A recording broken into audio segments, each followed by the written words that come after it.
ਸਾਰੇ ਭੈਣ ਭਰਾਵਾਂ ਨੂੰ ਜੈ ਮਸੀਹ ਦੀ। ਅੱਜ ਦੇ ਵਚਨ ਦੀ ਸੰਗਤ ਅਤੇ ਉਸ ਦਾ ਮਨਨ ਕਰਨ ਤੋਂ ਪਹਿਲਾਂ ਅਸੀਂ ਪ੍ਰਾਰਥਨਾ ਵਿੱਚ ਜਾਵਾਂਗੇ। ਜੀਵਿਤ ਅਨੁਗ੍ਰਹਿਕਾਰੀ ਦਿਆਲੂ ਕਿਰਪਾਲੂ ਮਿਹਰਬਾਨ ਪ੍ਰੇਮੀ ਪਰਮੇਸ਼ਰ, ਮੈਂ ਆਪ ਦਾ ਸ਼ੁਕਰਗੁਜ਼ਾਰ ਕਰਦਾ ਹਾਂ ਕਿ ਆਪ ਨੇ ਸਾਡੇ ਜੀਵਨ ਦੇ ਵਿੱਚ ਅੱਜ ਦਾ ਦਿਨ ਦਿੱਤਾ ਕਿ ਇਸ ਵਿੱਚ ਅਸੀਂ ਤੇਰੇ ਵਚਨ ਦੀ ਮਨਾਦੀ ਕਰਦੇ ਹੋਏ ਤੇਰੇ ਵਚਨ ਦੇ ਵਿੱਚੋਂ ਪਰਮੇਸ਼ਰਤਾ ਸਿੱਖਦੇ ਹੋਏ ਤੇਰੇ ਰਾਜ ਵਿੱਚ ਵਧਦੇ ਜਾਈਏ, ਜਿਸ ਦੇ ਨਾਲ ਤੇਰਾ ਨਾਮ ਉੱਚਾ ਹੋ ਸਕੇ ਅਤੇ ਤੇਰੇ ਨਾਮ ਨੂੰ ਵਡਿਆਈ ਮਿਲੇ। ਅਜਿਹਾ ਹੋਣ ਦੇ ਲਈ ਸਾਡੀ ਮਦਦ ਕਰ। ਹਰ ਇੱਕ ਵਸਰ ਵਚਨ ਸੁਣੇ ਅਤੇ ਤੇਰੀ ਬਰਕਤ ਨੂੰ ਪ੍ਰਾਪਤ ਕਰ। ਤੇਰੇ ਨਾਮ ਦੇ ਵਿੱਚ ਤੇਰੀ ਜਿਉਂਦੀ ਆਸ ਵਿੱਚ ਅੱਗੇ ਵਧੇ। ਅਜਿਹਾ ਹੋਣ ਦੇ ਲਈ ਵੀ ਮਦਦ ਕਰ। ਸਭੋ ਕੁਝ ਮੰਗਦੇ ਹਾਂ ਪ੍ਰਭੂ ਯਿਸੂ ਮਸੀਹ ਦੇ ਪਵਿੱਤਰ ਤੇ ਸਮਰਥੀ ਨਾਮ। ਆਮੀਨ। ਪਿਆਰੇ ਅਜ਼ੀਜ਼, ਅੱਜ ਦੇ ਵਚਨ ਦਾ ਜੋ ਮੈਂ ਭਾਗ ਲਿਆ ਹੈ ਉਹ ਲਿਆ ਹੈ ਕਹਾਵਤਾਂ 26 ਅਧਿਆਏ ਉਸ ਦੀ 20 ਆਇਤ। ਇੱਥੇ ਲਿਖਿਆ ਹੈ, ਜਿੱਥੇ ਬਾਲਣ ਨਹੀਂ ਉੱਥੇ ਅੱਗ ਬੁਝ ਜਾਂਦੀ ਹੈ ਅਤੇ ਜਿੱਥੇ ਚੁਗਲਖੋਰ ਨਹੀਂ ਉੱਥੇ ਝਗੜਾ ਮੁੱਕ ਜਾਂਦਾ। ਇਹ ਜਿਹੜਾ ਵਚਨ ਹੈ ਬਹੁਤ ਹੀ ਗੰਭੀਰ ਵਚਨ ਹੈ ਔਰ ਇਹ ਵਚਨ ਜਿਹੜਾ ਹੈ ਸੁਲੇਮਾਨ ਦੇ ਰਾਹੀਂ ਲਿਖਿਆ ਹੋਇਆ ਉਹਦਾ ਵਚਨ ਹੈ, ਜਿੱਥੇ ਅਸੀਂ ਪਰਮੇਸ਼ਰ ਦੇ ਵਚਨ ਦੀ ਸੱਚਾਈ ਨੂੰ ਆਪਣੇ ਵਿੱਚ ਪੜ੍ਹਦੇ ਹਾਂ। ਸੁਲੇਮਾਨ ਦੇ ਇਸ ਵਚਨ ਦੇ ਵਿੱਚ ਪਰਮੇਸ਼ਰ ਦੀਆਂ ਬਹੁਤ ਸਾਰੀਆਂ ਸੱਚਾਈਆਂ ਨੇ ਜਿਹੜੀਆਂ ਸਾਡੇ ਜੀਵਨ ਦੇ ਵਿੱਚ ਪ੍ਰਗਟ ਹੁੰਦੀਆਂ ਨੇ ਔਰ ਇਹ ਸੁਲੇਮਾਨ ਦੇ ਤਜਰਬੇ ਨੇ ਜਿਹੜੇ ਸਾਡੇ ਜੀਵਨ ਦੇ ਵਿੱਚ ਸਾਨੂੰ ਆਤਮਿਕ ਬਣੇ ਰਹਿਣ ਦੇ ਲਈ ਸਾਡੀ ਮਦਦ ਕਰਦੇ ਨੇ ਅਤੇ ਸਾਨੂੰ ਸਾਡੇ ਪ੍ਰਭੂ ਯਿਸੂ ਮਸੀਹ ਦੇ ਸੁਭਾਅ ਦੇ ਵਿੱਚ ਵਧਣ ਦੇ ਲਈ ਸਾਡੀ ਸਹਾਇਤਾ ਕਰਦੇ ਨੇ। ਮੈਂ ਇੱਥੇ ਬਹੁਤ ਸਾਰੀਆਂ ਗੱਲਾਂ ਆਪ ਦੇ ਨਾਲ ਇਸ ਦੇ ਵਿੱਚੋਂ ਪ੍ਰਗਟ ਕਰ ਸਕਦਾ ਹਾਂ। ਪਰਮੇਸ਼ਰ ਦੇ ਵਚਨ ਵਿੱਚ ਅਸਾਂ ਮਸਾਂ ਹੀ ਕੁਝ ਅਜਿਹਾ ਹੋਵੇਗਾ ਜਿਸ ਦੇ ਸਮਾਨ ਅੰਤਰ ਵਿੱਚ ਅਜਿਹੀ ਤਿੱਖੀ ਭਾਸ਼ਾ ਵਰਤੀ ਗਈ ਹੋਵੇ। ਜਿੰਨੀ ਜ਼ੁਬਾਨ ਦੀ ਦੁਰਵਰਤੋਂ ਬਾਰੇ ਇਸ ਦੀ ਤੁਲਨਾ ਚੰਗਾਰੀ ਦੇ ਨਾਲ ਕੀਤੀ ਗਈ ਹੈ, ਜਿਹੜੀ ਵੱਡੇ ਸਾਰੇ ਜੰਗਲ ਨੂੰ ਅੱਗ ਲਾ ਦਿੰਦੀ ਹੈ। ਜ਼ਹਿਰ ਦੇ ਨਾਲ ਕੀਤੀ ਗਈ ਜਿਹੜੀ ਸਾਰੇ ਸਰੀਰ ਨੂੰ ਗੰਧਲਾ ਭਾਵ ਜ਼ਹਿਰੀ ਬਣਾ ਦਿੰਦੀ ਹੈ। ਯਾਕੂਬ 3:4 ਤੋਂ 8 ਦੇ ਵਿੱਚ ਅਸੀਂ ਇਹ ਸ਼ਬਦ ਪੜ੍ਹਦੇ ਹਾਂ। ਬਾਲਣ ਦਾ ਕੰਮ ਸਾਰੀ ਲੱਕੜ ਨੂੰ ਸੁਆਹ ਕਰ ਦੇਣਾ ਹੈ ਅਤੇ ਚੁਗਲਖੋਰ ਦਾ ਕੰਮ ਏਕਤਾ ਦੀ ਸੰਗਤ ਨੂੰ ਭੰਗ ਕਰ ਦੇਣਾ। ਪਰਮੇਸ਼ਵਰ ਨਹੀਂ ਚਾਹੁੰਦਾ ਕਿ ਉਹਦੇ ਲੋਕ ਇਸ ਸੰਗਤ ਦੇ ਵਿੱਚ ਜਾਣ। ਚੁਗਲ ਦੀ ਮਤਲਬ ਚੁਗਲੀ ਨਿੰਦਾ ਈਸ਼ ਨੂੰ ਪ੍ਰਗਟ ਕਰਦੀ ਹੈ। ਮੈਂ ਇੱਕ ਗੱਲ ਆਪ ਨੂੰ ਸਪਸ਼ਟ ਰੀਤੀ ਨਾਲ ਦੱਸ ਦੇਣਾ ਚਾਹੁੰਦਾ ਹਾਂ। ਪਰਮੇਸ਼ਰ ਦਾ ਵਚਨ ਬੋਲਿਆ ਗਿਆ ਤੇ ਲਿਖਤ ਕੀਤਾ ਗਿਆ। ਇਹ ਕਾਹਦੇ ਲਈ ਹੈ? ਇਹ ਮਨੁੱਖੀ ਜੀਵਨ ਦੇ ਲਈ। ਬੋਲਣ ਦੇ ਨਾਲ ਲਿਖਤ ਕੀਤਾ ਜਾਣਾ, ਲਿਖਤ ਕੀਤੇ ਜਾਣ ਦੇ ਨਾਲ ਕਾਨੂੰਨ ਨੂੰ ਸਾਡੇ ਵਿੱਚ ਪ੍ਰਗਟ ਕੀਤਾ ਜਾਣਾ, ਕਾਨੂੰਨ ਦਾ ਸਾਡੇ ਵਿੱਚ ਪ੍ਰਗਟ ਕੀਤਾ ਜਾਣਾ, ਅਨੁਸ਼ਾਸਿਤ ਕੀਤਾ ਜਾਣਾ। ਅਨੁਸ਼ਾਸਿਤ ਕੀਤੇ ਜਾਣ ਦਾ ਮਤਲਬ ਪਵਿੱਤਰ ਹੋਣਾ। ਪਵਿੱਤਰ ਹੋਣ ਦਾ ਮਤਲਬ ਪਰਮੇਸ਼ਵਰ ਦੇ ਚਾਰਿੱਤਰ ਨੂੰ ਆਪਣੇ ਜੀਵਨ ਵਿੱਚ ਪ੍ਰਗਟ ਕਰਨਾ। ਅਸੀਂ ਚੁਗਲ ਨਿੰਦਕ ਲੋਕ ਨਹੀਂ। ਜਿੱਥੇ ਚੁਗਲ ਦੀ ਗੱਲ ਆਉਂਦੀ ਹੈ, ਜਿੱਥੇ ਚੁਗਲੀ ਦੀ ਗੱਲ ਆਉਂਦੀ ਹੈ, ਉੱਥੇ ਸ਼ੈਤਾਨ ਦਾ ਕੰਮ ਸਾਡੇ ਵਿੱਚ ਹੁੰਦਾ। ਆਰੰਭਿਕ ਸ਼ੈਤਾਨ ਨੇ ਇਹੋ ਕੰਮ ਕੀਤਾ ਸੀ। ਪਰਮੇਸ਼ਰ ਦੀ ਜੋ ਅਸਲ ਜਵਾਨ ਸੀ ਉਸਨੇ ਬਦਲ ਦਿੱਤਾ। ਹਵਾ ਦੇ ਕੋਲ ਆ ਕੇ ਬਦਲ ਦਿੱਤਾ और वो उस झांसे दे विच आके अपनी आत्मिक जिंदगी नूं जो परमेश्वर की संगत नाल दित्ती गई सी नष्ट कर बैठे। मेरा परमेश्वर नहीं चाहता कि असी चुगलखोरां की संगत विच आईए। मेरा परमेश्वर नहीं चाहता कि असी चुगलखोरां दे नाल संगत करिए। चुगलखोर की करते हैं? तुहानूं पता है चुगली कदों की जाती है? चुगली कदों की जाती है? ये एक बड़ा गंभीर मसला है। जदों तुसी चुगली की गल करो ना, जदों बंदा तुहाडे विच नहीं हुंदा, जदों वो भाई है भैन तुहाडे विच नहीं हुंदा। आदम अते हवा दे विच आके शैतान ने कदों गल की? जदों परमेश्वर उन्हां दे विच है नहीं सी। उन्होंने उन्होंने अपने विच मौका दिता। इस करके कहंदा जिथे चुगलखोर नहीं उत्थे झगड़ा मुक जाता है, उत्थे पाप का कोई काम नहीं, उत्थे पाप दीयां जड़ां दा कोई काम नहीं। अज मसीही जगत दे विच अपने आप नूं उच्चा करन दे लई, अपने जीवन नूं अगे रखण दे लई बहुत सारे लोग एक दूसरे की चुगली करते हैं।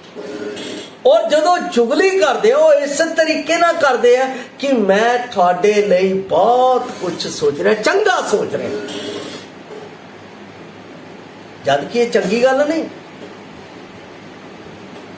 वो अपने आप का नुकसान तो कर ही लिया, पर थोड़ा भी कहता चुगली करने वाले नाल सुनने वाला महापापी है।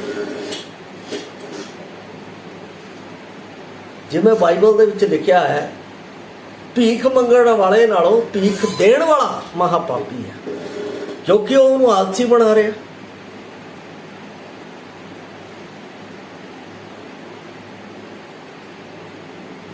मंगण वाला देण वाला। इस तरह चुगली करने वाला,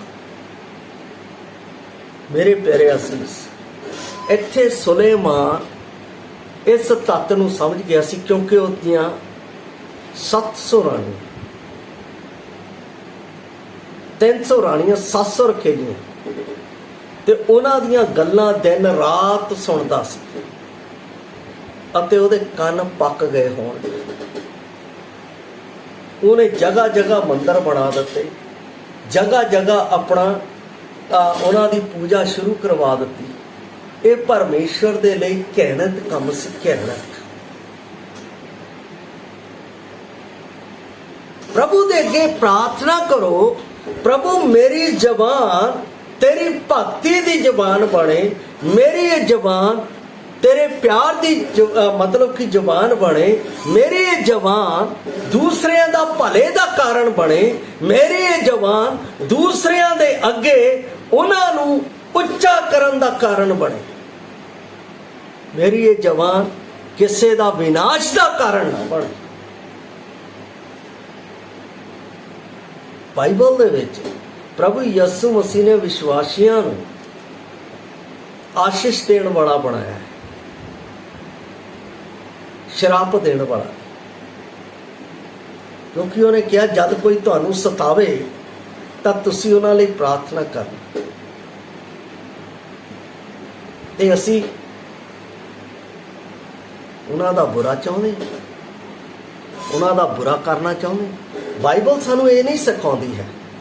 सच्चा मसीही केवल निंदा नहीं करेगा, वो तो इसनूं सुनेगा भी नहीं, वो अपने गुआंढी दे विरुद्ध निंदा नूं भी स्वीकार नहीं करेगा।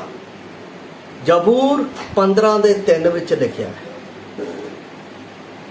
सच्चा मसीही निंदा नूं अपने जीवन दे विच निंदा करन वाले नूं स्वीकार नहीं करेगा। पहली गल साडे जीवन दे विच जदों असीं विश्वासी बन जाते हैं तो साडे विच मसीह यसू का सुभाव आउंदा है। जदों असीं ये विश्वास कर लैंदे हां, प्रभु यसू मसीह जी तुसीं मेरे पुराने सुभाव नूं, मेरे पुराने जीवन नूं अपने कालवरी क्रूस के उत्ते उस नूं नाश कर दिता अते जिंदा हो के मैनू अपना ओ पवित्र जीवन दे दिता, जिस दे विच आपने सर्वप्रथम मेरे जीवन विच अपना प्रेम पवित्रता दे नाल मेरे जीवन च दे अते मैनू सत दे मार्ग दे उत्ते चलण वाला सच्चा विश्वासी बना दिता। जिहड़ा इस तरह का विश्वासी है वो कदे भी निंदिया नहीं करेगा। याद रखो, बाइबल दे विच लिखिया है तुहाडे एक एक शब्द का विश्वासी, जिन्हां नूं मैं कहता तुहाडे एक एक शब्द का जो तुसी मुख दे विचों बोलदे हो उहदा लेखा परमेश्वर ने लेना, क्योंकि उहदे अकाउंट चल रहे हैं, अकाउंट बंद ने।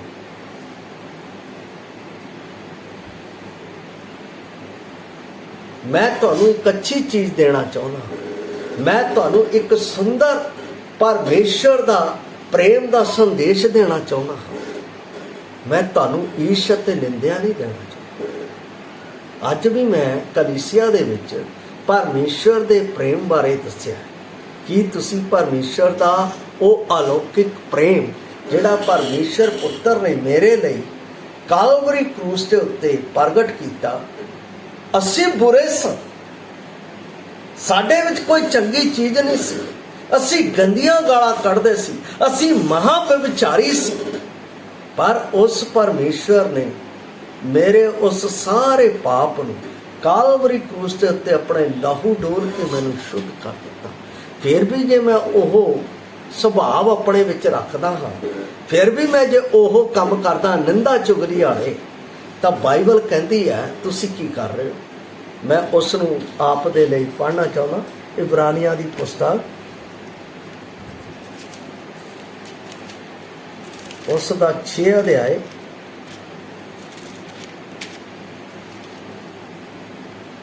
ओदी 6 आयत दे विच इस तरह लिखिया है, कहता है मैं 5 तो ही पढ़ा, अते परमेश्वर दे शुभ वचन अते आउण वाले युग दीआं शक्तियां दा स्वाद चखिया, जिन्हां ने परमेश्वर पुत्र प्रभु यीशु मसीह नूं स्वीकार कीता है, ओदी सच्चाई दा अते ओदे प्रेम दा अते ओदी पवित्रता दा स्वाद चखिया है। उन्हां दे विखे इत्थे इब्रानियां दा लिखण वा अते मगरों बेमुख हो गए तां उन्हां लई फेर नवें सिरों तौबा कराउणी अनहोणी है। इसलिए जो परमेश्वर दे पुत्र नूं अपनी वल्लों दूजी वार सलीब उत्ते चाढ़दे अते शारीरक बेपत करदे हन।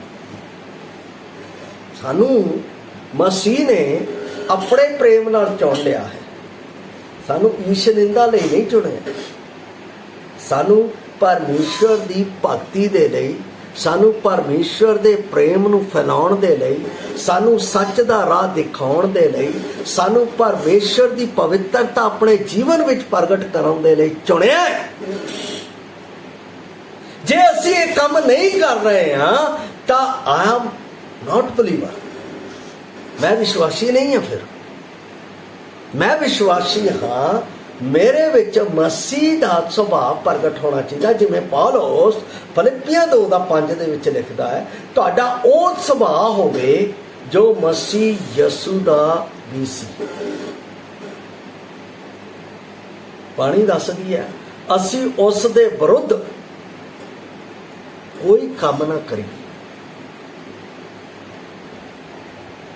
असी अपनी निजी ताकत नाल पूरा वो काम करिए जो परमेश्वर ने मैनू दिता है। मैनू परमेश्वर ने की दिता, तुसी एक दूजे नाल प्यार करो, अजिहा प्यार जिहा मैं कालवरी क्रूस के उत्ते तुहाडे नाल। अज मैं पुछया तुसी भलाई दे विच जे तुसी किसी नाल भलाई करनी है तो उहदे विच एक शब्द आंदा, वो की आंदा, परमेश्वर ने मेरे नाल स्वर्ग तो भलाई कीती। उस भलाई दे विच किहड़ा शब्द आ रहा है पता है? जे तुसी वो करदे हो ਤਾਂ ਸੱਚਮੁੱਚ ਤੁਸੀਂ ਪ੍ਰਭੂ ਦੇ ਪਦ ਜਿਨ੍ਹਾਂ ਦੇ ਉੱਤੇ ਚੱਲਣ ਵਾਲੇ ਵਿਸ਼ਵਾਸੀ ਹੋ। ਉਹ ਕੀ ਹੈ? ਤਿਆਗ। ਪਰਮੇਸ਼ਵਰ ਨੇ ਆਪਣੇ ਪੁੱਤਰ ਦਾ ਸਰਫਾ ਨਾ ਕੀਤਾ, ਉਹਨੇ ਸਵਰਗ ਨੂੰ ਤਿਆਗ ਕੇ ਇਸ ਧਰਤੀ ਦੇ ਉੱਤੇ ਮੈਨੂੰ ਬਚਾਉਣ ਦੇ ਲਈ ਆਪਣਾ ਜੀਵਨ ਦਿੱਤਾ। ਕਿ ਮੈਂ ਆਪਣੇ ਇੱਕ ਭਰਾ ਦੇ ਲਈ ਜਿਹਦੇ ਨਾਲ ਮੈਂ ਨਫ਼ਰਤ ਕਰਦਾ ਹਾਂ, ਕਿ ਅਸੀਂ ਉਹਦੇ ਲਈ ਤਿਆਗ ਕਰ ਰਹੇ? ਕਿ ਹਜੇ ਵੀ ਅਸੀਂ ਉਹਦੀ ਚੁਗਲੀ ਕਰ ਰਹੇ? ਕਿ ਹਜੇ ਵੀ ਅਸੀਂ ਉਹਦੀ ਈਰਖ ਨਿੰਦਾ ਕਰ ਰਹੇ? ਨਹੀਂ। ਬਾਈਬਲ ਦੇ ਵਿੱਚ ਲਿਖਿਆ ਹੈ, ਜੇ ਤੁਹਾਡਾ ਭਰਾ ਕੋਈ ਗਿਰ ਜਾਂਦਾ ਹੈ, ਉਹਨੂੰ ਡਿਸਪਲਿਨਰੀ ਅਨੁਸ਼ਾਸਨ ਦੇ ਵਿੱਚ ਰੱਖ ਕੇ ਉਹਨੂੰ ਪਾਪ ਦੇ ਵਿੱਚੋਂ ਬਚਾਓ। ਉਹਦੀ ਨਿੰਦਾ ਨਾ ਕਰੋ, ਉਹਦੀ ਮਿੱਟੀ ਪਲੀਤ ਨਾ ਕਰੋ, ਉਹਨੂੰ ਆਪਣੇ ਵਿੱਚੋਂ ਕੱਢੋ ਨਾ। ਇਸ ਤਰ੍ਹਾਂ ਹੁੰਦਾ ਤਾਂ ਪਰਮੇਸ਼ਵਰ ਦੀ ਨਜ਼ਰ ਦੇ ਵਿੱਚ ਅੱਜ ਅਸੀਂ ਸਾਰੇ ਉਹਦੇ ਰਾਜ ਚੋਂ ਬਾਹਰ ਹੁੰਦੇ। ਮੇਰੇ ਪਿਆਰੇ ਭਾਈ ਅਤੇ ਭੈਣ, ਇੱਥੇ ਪਰਮੇਸ਼ਵਰ ਦਾ ਵਚਨ ਸੁਲੇਮਾਨ ਦੇ ਰਾਹੀਂ ਲਿਖਿਆ ਗਿਆ, ਜਿੱਥੇ ਚੁਗਲਖੋਰ ਨਹੀਂ ਉੱਥੇ ਝਗੜਾ ਮੁੱਕ ਜਾਂਦਾ ਹੈ। ਇਸਰਾਇਲ ਦੇ ਵਿੱਚ ਝਗੜਾ ਕਿਉਂ ਰਿਹਾ? ਕਿਉਂਕਿ ਉਹਨਾਂ ਨੇ ਦੂਸਰੇ ਲੋਕਾਂ ਦੇ ਨਾਲ, ਚੁਗਲਖੋਰ ਲੋਕਾਂ ਦੇ ਨਾਲ ਸਮਝੌਤਾ ਕਰ ਲਿਆ ਅਤੇ ਉਹਨਾਂ ਵਰਗੀ ਭਗਤੀ ਕਰਨੀ ਸ਼ੁਰੂ ਕਰ ਦਿੱਤੀ। ਇਸ ਕਰਕੇ ਉੱਥੇ ਝਗੜਾ ਰਿਹਾ, ਇਸ ਕਰਕੇ ਪਰਮੇਸ਼ਵਰ ਦਾ ਵਿਰੋਧਾਭਾਸ ਉਹਨਾਂ ਦੇ ਵਿੱਚ ਰਿਹਾ। ਇਸ ਕਰਕੇ ਪਰਮੇਸ਼ਵਰ ਨੇ 400 ਸਾਲ ਪੁਰਾਣੇ ਨਿਯਮ ਤੋਂ ਨਵੇਂ ਨਿਯਮ ਤੱਕ ਗੱਲ ਨਹੀਂ ਕੀਤੀ। ਸਮਝਦੇ ਹੋ? ਅਸੀਂ ਪਰਮੇਸ਼ਵਰ ਦੀ ਚੁਣੀ ਹੋਈ ਪਰਚਾ, ਸਾਡੇ ਜੀਵਨ ਦੇ ਵਿੱਚ ਇਸ ਤਰ੍ਹਾਂ ਨਹੀਂ ਹੋਣਾ ਚਾਹੀਦਾ। ਜੇ ਪਰਮੇਸ਼ਵਰ ਨੇ ਮੈਨੂੰ ਅਤੇ ਆਪ ਨੂੰ ਚੁਣ ਲਿਆ ਹੈ ਤਾਂ ਵਫਾਦਾਰੀ ਨਾਲ ਜੋ ਪਰਮੇਸ਼ਵਰ ਦੇ ਵਚਨ ਦੇ ਵਿੱਚ ਬੋਲਿਆ ਗਿਆ, ਜੋ ਰੇਖਾਂਕਿਤ ਕੀਤਾ ਗਿਆ, ਉਸ ਦੇ ਅਨੁਸਾਰ ਅਸੀਂ ਆਪਣਾ ਜੀਵਨ ਬਤੀਤ ਕਰੀਏ ਤਾਂ ਸਾਡੇ ਵਿੱਚ ਝਗੜੇ ਮੁੱਕ ਜਾਣਗੇ ਔਰ ਅਸੀਂ ਦਿਨ ਪ੍ਰਤੀ ਦਿਨ ਪਰਮੇਸ਼ਵਰ ਦੀ ਪਵਿੱਤਰਤਾ ਦੇ ਵਿੱਚ ਇੱਕ ਦੇਹ ਹੋ ਕੇ ਪਰਮੇਸ਼ਵਰ ਦੇ ਰਾਜ ਵਿੱਚ ਵਾਧੇ ਫੁੱਲਦੇ ਪਾਏ ਜਾਵਾਂਗੇ। ਕਿੰਨੀ ਵੱਡੀ ਗੱਲ ਹੈ, ਕਿੰਨੀ ਸੁੰਦਰ ਗੱਲ ਹੈ। ਪਰਮੇਸ਼ਵਰ ਕਹਿੰਦਾ ਹੈ, ਬੁਰਾਈ ਕਰਨ ਵਾਲੇ ਦੀ ਸੰਗਤ ਵਿੱਚ ਨਾ ਖਲੋਣਾ। ਮੇਰਾ ਵਿਸ਼ਾ ਹੀ ਇਹ ਸੀ ਇਸ ਵਚਨ ਦੇ ਨਾਲ, ਬੁਰਾਈ ਕਰਨ ਵਾਲੀ ਸੰਗਤ ਦੇ ਵਿੱਚ ਨਾ ਖਲੋਣਾ। ਪਰਮੇਸ਼ਵਰ ਨੇ ਕਮਾਂਡ ਦਿੱਤੀ ਹੈ ਔਰ ਆਪਣਾ ਜ਼ਬੂਰਕਾਰ ਵੀ ਤਾਂ ਇਹੋ ਕਹਿੰਦਾ ਹੈ। ਜਦੋਂ ਅਸੀਂ ਜ਼ਬੂਰ ਇੱਕ ਦਾ ਇੱਕ ਪੜ੍ਹਦੇ ਹਾਂ, ਮੈਂ ਆਪ ਦੇ ਲਈ ਇਸ ਨੂੰ ਪੜ੍ਹ ਕੇ ਸਮਾਪਤੀ ਵੱਲ ਜਾਵਾਂਗਾ। ਇੱਥੇ ਜ਼ਬੂਰ ਇੱਕ ਦਾ ਇੱਕ ਦੇ ਵਿੱਚ ਪਰਮੇਸ਼ਰ ਦਾ ਵਚਨ ਮੇਰੇ ਅਤੇ ਆਪ ਦੇ ਲਈ ਸੱਚਾਈ ਦਾ ਉਹ ਪਲ ਆਪ ਦੇ ਲਈ ਪ੍ਰਗਟ ਕਰ ਕਹਿੰਦਾ, ਧੰਨ ਹੈ ਉਹ ਮਨੁੱਖ ਜਿਹੜਾ ਦੁਸ਼ਟਾਂ ਦੀ ਮੱਤ ਉੱਤੇ ਨਹੀਂ ਖਲੋਂਦਾ। ਦੁਸ਼ਟਾਂ ਦੀ। ਫਿਰ ਅੱਗੇ ਕਹਿੰਦਾ ਹੈ, ਨਾ ਪਾਪੀਆਂ ਦੇ ਰਾਹ ਵਿੱਚ ਖੜਾ ਰਹਿੰਦਾ ਹੈ, ਨਾ ਮਖੌਲੀਆਂ ਦੀ ਜੁੰਡੀ ਵਿੱਚ ਬਹਿੰਦਾ ਹੈ। ਕਿੱਥੇ? ਚੁਗਲਖੋਰਾਂ ਦੀ, ਮਖੌਲੀਆਂ ਦੀ ਜੁੰਡੀ ਵਿੱਚ ਬਹਿੰਦਾ ਹੈ। ਇਹਦਾ ਮਤਲਬ ਆਪਣੇ ਆਪ ਨੂੰ ਜਦੋਂ ਅਸੀਂ ਸਵਰਗ ਰਾਜ ਦੇ ਲਈ ਸੈਪਰੇਸ਼ਨ ਰੱਖਦੇ ਹਾਂ ਮੇਰੇ ਪਿਓ, ਤਾਂ ਸਾਡੀ ਸੰਗਤ ਪਰਮੇਸ਼ਰ ਨਾਲ ਹੈ, ਸਾਡੀ ਸੰਗਤ ਪਰਮੇਸ਼ਰ ਪੁੱਤਰ ਨਾਲ ਹੈ, ਸਾਡੀ ਸੰਗਤ ਉਸ ਪਰਮੇਸ਼ਰ ਦੇ ਆਤਮਾ ਨਾਲ ਹੈ ਜਿਹੜਾ ਮੇਰੀ ਮਦਦ ਦੇ ਲਈ ਹਰ ਸਮੇਂ, ਇਸ ਸਮੇਂ ਵੀ ਮੇਰੇ ਨਾਲ ਹੈ। ਇਸ ਲਈ ਪਰਮੇਸ਼ਰ ਚਾਹੁੰਦਾ ਹੈ ਬੁਰਾਈ ਕਰਨ ਵਾਲੇ ਦੀ ਸੰਗਤ ਵਿੱਚ ਨਾ ਖਲੋਵੋ, ਨਾ ਦੇਖੋ, ਨਾ ਚੱਲੋ। ਤਿੰਨੇ ਗੱਲਾਂ। ਔਰ ਆਦਮ ਅਤੇ ਹਵਾ ਨੇ ਗਲਤੀ ਕੀਤੀ। ਅੱਜ ਉਸੇ ਦਾ ਨਤੀਜਾ ਸਾਰਾ ਸੰਸਾਰ ਦੀ ਮਨੁੱਖ ਜਾਤੀ ਭੁਗਤ ਰਹੀ ਹੈ। ਪਰ ਧੰਨਵਾਦ ਹੈ ਪ੍ਰਭੂ ਯਿਸੂ ਮਸੀਹ ਦਾ, ਜਿਹਨੇ ਸਾਨੂੰ ਇਸ ਮਹਾ ਪਾਪ ਦੀ ਸਜ਼ਾ ਤੋਂ ਆਪਣੀ ਜਾਨ ਦੇ ਕੇ ਛੁਡਾ ਲਿਆ। ਅਤੇ ਉਹ ਅੱਜ ਮੈਨੂੰ ਅਤੇ ਆਪ ਨੂੰ ਕਹਿ ਰਿਹਾ ਹੈ, ਜਿੱਥੇ ਬਾਲਣ ਨਹੀਂ ਉੱਥੇ ਅੱਗ ਬੁਝ ਜਾਂਦੀ ਹੈ ਅਤੇ ਜਿੱਥੇ ਚੁਗਲਖੋਰ ਨੇ ਉੱਥੇ ਝਗੜਾ ਮੁੱਕ ਜਾਂਦਾ ਹੈ। ਪ੍ਰਾਰਥਨਾ ਕਰੋ, ਪ੍ਰਭੂ ਮੈਨੂੰ ਚੁਗਲੀ ਕਰਨ ਵਾਲੀ ਜੀਵ ਨਾ ਦੇ, ਮੈਨੂੰ ਈਰਖ ਨਿੰਦਾ ਕਰਨ ਵਾਲੀ ਜੀਵ ਨਾ ਦੇ, ਮੈਨੂੰ ਤੇਰੀ ਭਗਤੀ ਕਰਨ ਵਾਲੀ, ਤੇਰੀ ਮਹਿਮਾ ਕਰਨ ਵਾਲੀ, तेरी वडियाई करने वाली, तेरी उस्तत करने वाली, तेरे नाम नूं उच्चा करने वाली ये जवान दे, जिस दे विच तेरी ही महिमा होवे, और जदों असीं इत्थों उठाए जाइए तो तेरा ही नाम उच्चा। परमेश्वर मैनू बुराई करने वाले की संगत तो दूर रखे। अजिही प्रार्थना करो। प्रभु आपने इस वचन के नाल बरकत देवे। जय मसीह दी। मारा।